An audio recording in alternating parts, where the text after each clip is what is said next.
Bismillahirrahmanirrahim. Assalamualaikum warahmatullahi wabarakatuh. Alhamdulillah, salatu wassalamu ala rasulillah wa ala alihi wa sahbihi wa man walah, amma ba'd. Thulabat talibat MKW kelas 9 yang dimuliakan Allah Ta'ala. Alhamdulillah, kita sambung pelajaran kita sampai di pelajaran ke-7 dengan judul lanjutan bab mengatakan seandainya. Tujuan dari pembelajaran kita di bab ini yang pertama, murid bersemangat dalam mengerjakan perkara yang bermanfaat dengan meminta pertolongan pada Allah. Lalu yang kedua, murid berhati-hati dari sikap malas dan meninggalkan amalan. Lalu yang ketiga, murid terhalangi, artinya murid tercegah dari mengucapkan kalimat seandainya ketika mendapatkan musibah atau sesuatu yang tidak ia senangi. Ya, ini harus ditanamkan dari kecil ya.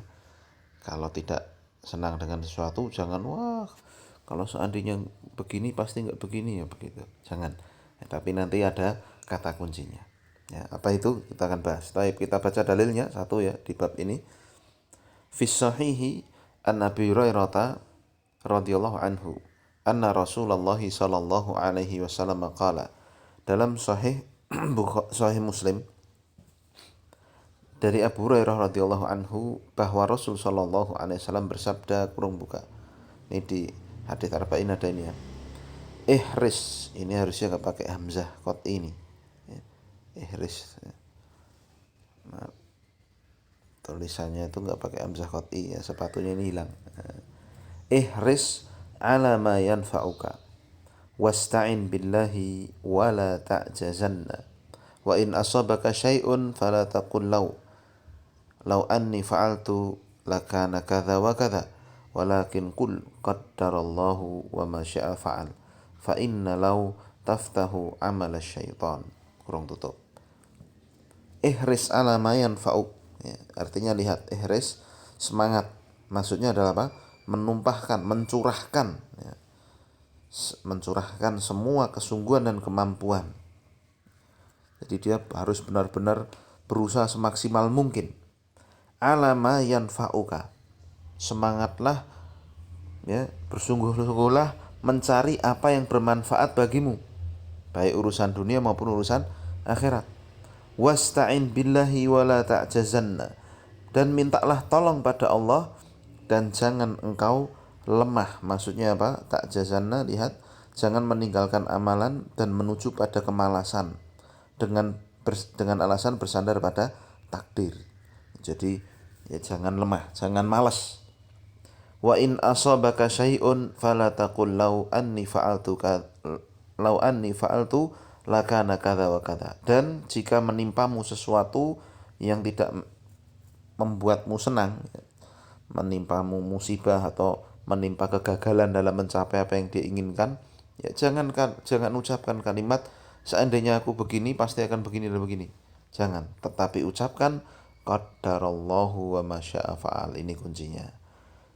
Allah telah menetapkan ya, sesuai ketentuan Allah, ini sudah ketentuan Allah, dan Allah berbuat apa saja yang Allah kehendaki. Kenapa tidak boleh mengatakan seandainya yang menggugat ya, masa lalu, menggugat musibah, menggugat kegagalan?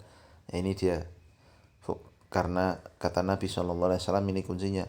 Fa innalau, karena sesungguhnya kalimat seandainya itu taftahu amala syaitan, akan membuka pintu setan. Nah ya. Jadi dijelaskan oleh Syekh Muhammad bin Shalih Al-Utsaimin rahimahullah ta'ala bahwa hadis ini adalah kunci kesuksesan seorang di dunia dan akhirat. Masya Allah. Dari sisi mana? Lihat, hadis ini mengandung 3 elemen penting kalau kita punya cita-cita, kalau kita punya keinginan. Dikasih tahu oleh Nabi cara mewujudkannya di sini. Pertama, semangat, ihris untuk mendapatkan apa yang bermanfaat. Urusan dunia semangat, ya enggak? Pengen sugih terus turu-turu wae, ra nyambut gawe, ngerti-ngerti duitnya jiblok saka langit, insya Allah ra mungkin, ya enggak? Ya, harus kerja dia, semangat. Urusan dunia, ya enggak? Urusan akhirat ya sama. Ya, maka sebagian ulama menyebutkan ya bahwa siapa yang sungguh-sungguh, siapa yang serius itu saharul layali ya. Siapa yang punya cita-cita dia akan begadang malam. Maksudnya apa? Ndonga pada Allah di malam hari. Ya, dia sholat tahajud, dia dan sebagainya ya. Puasa nanti. Ya, untuk apa? Untuk urusan negeri akhiratnya. Nawafil tambahan. Ya, kalau dia ingin mendapatkan surga Allah, ya dia harus semangat, amalane serius. Urusan dunia aja semangat, urusan akhirat jangan sampai tidak semangat. Paham? Nah, ini kunci pertama tuh semangat. Kunci kedua wasta'in billahi wala ta'jazanna. Ya, ini kunci ketiga. Yang kunci kedua adalah wasta'in billah. Orang Islam itu bedanya dengan orang kafir ya. Di sini kita kalau berusaha, satu kan semangat modali, loro minta tolong pada Allah. Urusan dunia minta tolong pada Allah, ya Allah berikan aku rezeki yang baik yang halal, ya Allah berikan rezeki yang banyak, ya Allah. Urusan akhirat apalagi, ya Allah masukkan aku ke surga, ya Allah berikan aku kemampuan untuk bisa istiqomah dan sebagainya ya, dia harus minta tolong pada Allah. Nah, beda dengan orang-orang kafir. Orang kafir itu antum melihat tuh, tau orang nggak punya ilmu, orang nggak beragama ya nggak, mereka kerja pokoknya kerja tok. Mereka sampai mengatakan hidup sukses dan tidaknya di tanganku sendiri ya, dari sisi mengingkari pertolongan Allah ya, mereka kan nggak kenal Allah, jadi ini ya, semua disandarkan pada mereka ya. Itulah orang-orang kafir, ini bedanya dengan kita. Paham ya? Kunci kedua minta tolong pada Allah. Kunci ketiga adalah tidak malas ya. Tidak malas, tidak lemah, tidak sidik-sidik wis menyerah ya. Kalau kalau gampang menyerah ya tidak akan ketemu apa yang dia cita-citakan. Maka kembali ke sini tambahan sedikit dari saya ya, bahwa tiga hal ini adalah kunci kalau seorang mau meraih cita-cita apapun itu, baik urusan dunia maupun akhirat. Paham? Nah, kita lanjutkan pelajaran kita, pokok pembelajaran kita. Yang pertama, anjuran untuk menumpahkan segala kemampuan dan minta pertolongan pada Allah. Ya, kita ulas ya. Nabi SAW memerintahkan pada setiap muslim untuk bersemangat dalam mengerjakan sebab-sebab yang membawa manfaat bagi dirinya di dunia dan akhirat. Ya, urusan dunia urusan akhirat semangat. Nabi mengatakan ihris ala ma yanfa'uk. Bersemangatlah dalam mencari apa yang bermanfaat bagimu. Dan hendaknya ketika mengerjakan sebab tersebut, sedang usaha tadi ya, semangat untuk bekerja dunia dan akhirat tadi, ia minta tolong diiringi dengan meminta pertolongan pada Allah Ta'ala. Nabi mengatakan wasta'in billah. Paham ya? Dan di antara doa yang dipanjatkan oleh Rasul adalah Allahumma a'inni ala dzikrika wa syukrika wa husni ibadatik. Ini diamalkan ya, dihafalkan pendek sekali. Ini ya agar kita diberikan keistiqomahan oleh Allah Subhanahu wa taala yang menjaga diri kita agar baik ibadah kita. Urusan akhirat, Masya Allah.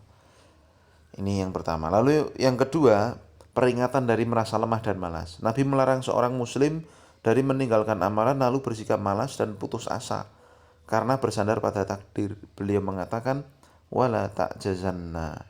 Jangan kalian merasa lemah. Ayo, cita-citanya katanya pengen belajar di Madinah, pengen belajar di Yaman. Ayo serius dong belajar. Halah wis sak mampu kowe ngonek kira-kira mampu ya wis, ora ya wis. Cita-citane jadi apa? Ranking 1 kok. Aku males kok. Kok nek kira-kira iso ya garap ora ya wis. Jangan begitu. Ya. Orang punya semangat ya akan kelihatan, dia tidak akan merasa lemah ketika mengejar apa yang dia inginkan. Paham ya? Lalu yang ketiga, larangan mengucapkan seandainya ketika mendapatkan musibah. Nah ini ya penting. Tadi saya sudah jelaskan tiga hal yang bisa meraih kebaikan dunia akhirat. Nah sekarang kalau ya urusan dunia ya, ataupun apapun itu qadarullah gagal, ini dia yang harus kita lakukan. Seorang muslim ketika mendapatkan apa yang diinginkan, setelah dia mengerjakan sebab dan memohon pertolongan Allah, hendaknya dia memuji Allah atas taufiknya. Nah jadi idealnya kan kita sudah semangat kerja ya kan, terus minta tolong pada Allah, tidak putus asa. Idealnya cita-cita kita tercapai ya enggak. Tapi qadarullah ma syaa fa'al. Kadang terjadi ada yang sudah semangat, ada yang sudah berusaha semaksimal mungkin gagal ya. Kita lihat kan ada orang jualan sepele aja mungkin, maksudnya sepele itu hal yang keseharian kita lihat. Orang jualan soto misalkan, wah warungnya bagus, dibuat bagus sekali, ya bersih, higienis, lebih bagus dari warung-warung soto sekitarnya. Tapi qadarullah ternyata malah ora payu. Nah, warung soto sing sasake malah payu. Nah, jadi kadang, nah seperti itu kadang terjadi, ya enggak? Nah, maka kalau terjadi seperti itu, ini dia. Dan apabila dia tidak mendapatkan apa yang dia inginkan, janganlah dia mengatakan seandainya aku melakukan ini dan ini, maka pasti aku akan begini dan begini. Kalau sotoku jelek wae, warung sotoku elek wae kok malah laris kudune aku. Jangan. Tapi ucapkan ya, qadarallah wa masya'a fa'al. Karena hal tersebut termasuk perkara yang dilarang dan bisa mengurangi tauhid seorang hamba. Juga ucapan seandainya akan membuka pintu kemarahan Allah dan penolakan terhadap apa yang ditakdirkan oleh Allah Ta'ala, ya. Jadi jangan sampai, ya, menggugat takdir dengan mengucapkan seandainya itu. Ini contoh nyatanya. Contoh, seorang pedagang muslim setelah dia mengerjakan sebab yang disyaratkan, kemudian ternyata dia mengalami rugi dalam dagangnya, maka dia tidak boleh mengatakan seandainya aku jual barang-barang tersebut di sana, ya, pada waktu ini, ya, maka tentu aku akan mendapatkan untung, nggak rugi, ya. Tapi kalau memang sudah berusaha semaksimal mungkin, qadarullah masih rugi, ini ucapkan qadarullah masya'a fa'ala. Terus piye? Kerja meneh, usaha meneh begitu. Tadi warung soto nih piye kok ora laku? Ya wis berusaha meneh, diperbaiki apa yang kurang. Oh ternyata ora enek, tidak ada pamfletnya, tidak ada apa itu, kok pamflet apa namanya, eh, nama yang di depan spanduknya. Oh ternyata kurang tempat parkirnya, atau parkirnya angel ternyata, ya dilihat dulu kurang apa ini, kira-kira tempatku udah bersih ini rasanya, oh ternyata rasanya kurang enak. Diusahakan dulu semaksimal mungkin, ya berusaha bangkit lagi. Nah, semoga Allah Subhanahu wa taala beri pertolongan, paham ya. Kemudian yang terakhir, yang keempat, ya, seorang muslim tidak menjadi lemah dengan satu yang terluput darinya. Seorang muslim meyakini bahwa segala apa yang terjadi di alam semesta ini, ya, dengan ketentuan dan putusan Allah. Semua sudah takdir Allah. Rasul mengatakan, kataballahu maqadiral khalaiki qabla an yakhluqa samawati wal arda bi khamsina alfa sanatin. Allah telah menetapkan takdir, semua ketentuan bagi makhluk 50.000 tahun sebelum Allah ciptakan langit dan bumi. Oleh karena itu, ketika menimpa pada dirinya suatu yang menyedihkan, ya, orang tertimpa musibah, tertimpa penyakit, maka dia bersabar dan mengharap pahala atas kesabarannya itu. Jadi dia sabar itu dapat pahala, paham? Terus dia mengharap pahala dengan sabarnya itu, pahala lagi, double kan pahalanya. Nah, serta meyakini bahwa Allah telah menakdirkan hal tersebut sehingga hatinya menjadi tenang, dadanya lapang. Dan sungguh, ya, wajib bagi setiap hamba ketika terluput darinya suatu perkara yang dikehendakinya, dan untuk tidak menjadi lemah dan menyesalinya. Ya kalau tadi seperti pedagang soto tadi, kalau ternyata belum laku, ya jangan lemah, jangan menyesali, jangan berucap yang aneh-aneh menggugat takdir. Jangan mengucapkan seandainya aku melakukan demikian pasti akan demikian, ya kan?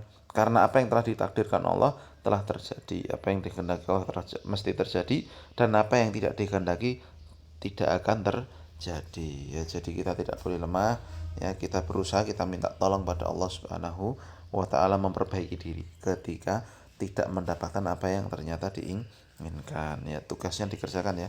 Evaluasinya ada 3. Nah, dan dalilnya dihafal tadi. Baik, subhanakallahumma bihamdika asyhadu an la ilaha illa anta astaghfiruka wa atubu ilaik. Assalamualaikum warahmatullahi wabarakatuh.